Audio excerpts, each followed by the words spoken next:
All right, well, today we're going to look at absolute value. This is something that is learned in the 7th grade curriculum.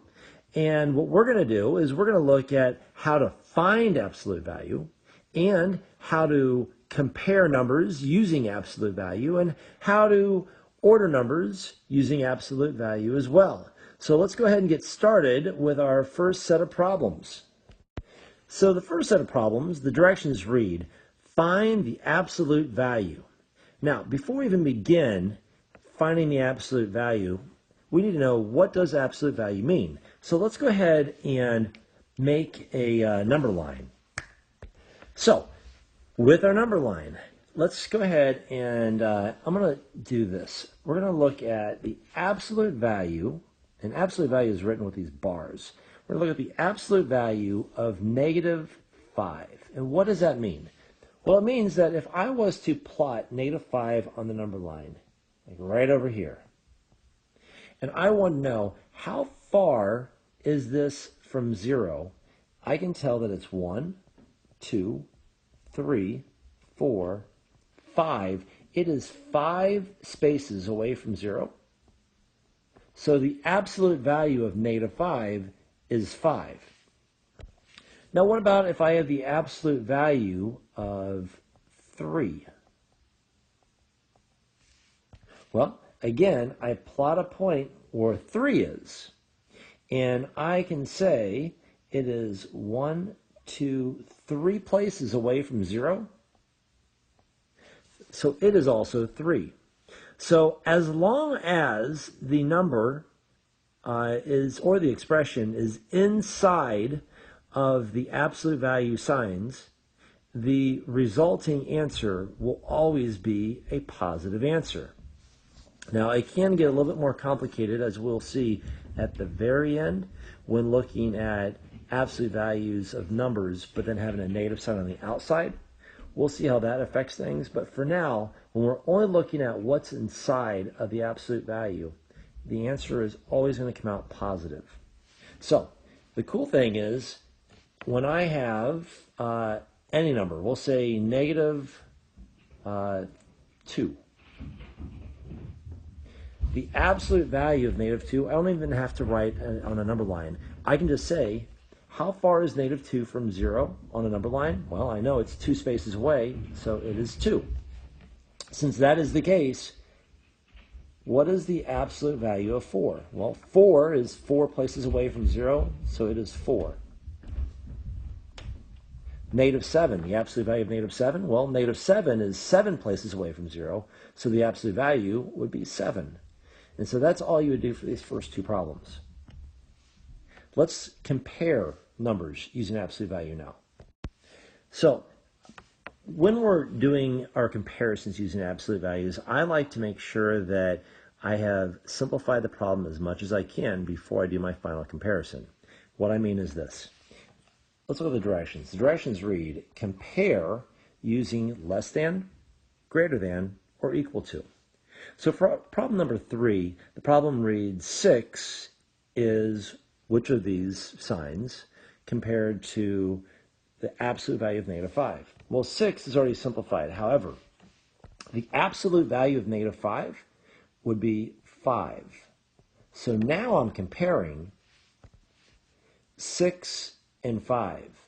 And I know that 6 is greater than 5, so I'm going to put a greater than symbol. Now for number 4, it reads, the absolute value of -4 is what compared to -3?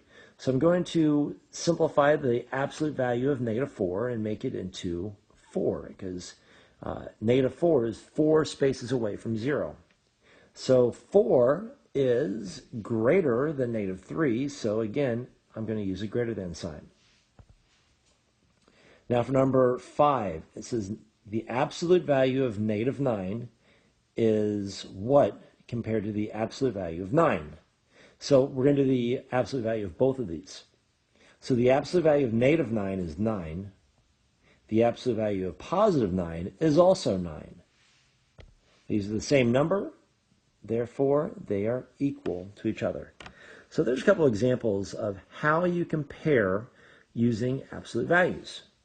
Let's go ahead now and look at ordering numbers from least to greatest using absolute value. All right, so as the directions read, we are to order from least to greatest. And like we did with the last set of problems when we were comparing, what we should probably do first is simplify any of these numbers first and foremost. So absolute value of -8 is 8. -3 is just -3. 4 remains 4. Absolute value of 5 is 5, and then we have -8. So now what we can do is we can order these from least to greatest. So the smallest number we have is -8.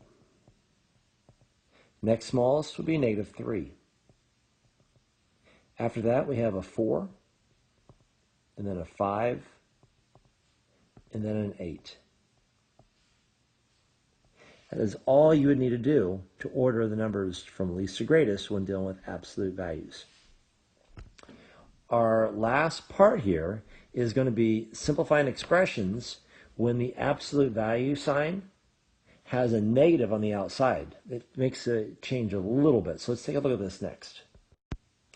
So what we have going on here is we have an absolute value sign with a number inside of it, and then we have a negative sign on the outside. Now let's look back at what we learned in 6th grade.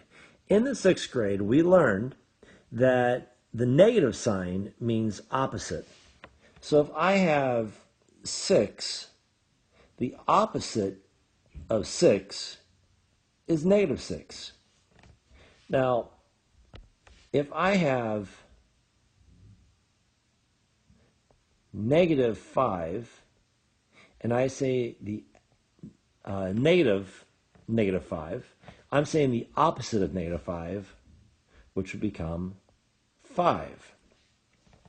Now over here, I have, for number 7, it says negative absolute value of 4. So what I do first is I'm going to find the absolute value of 4, which is 4. And then I'm going to take the opposite of that, which is -4. That's all you do. Look at number 8. I have negative absolute value of -12. So I first have to do the absolute value of -12, which is 12.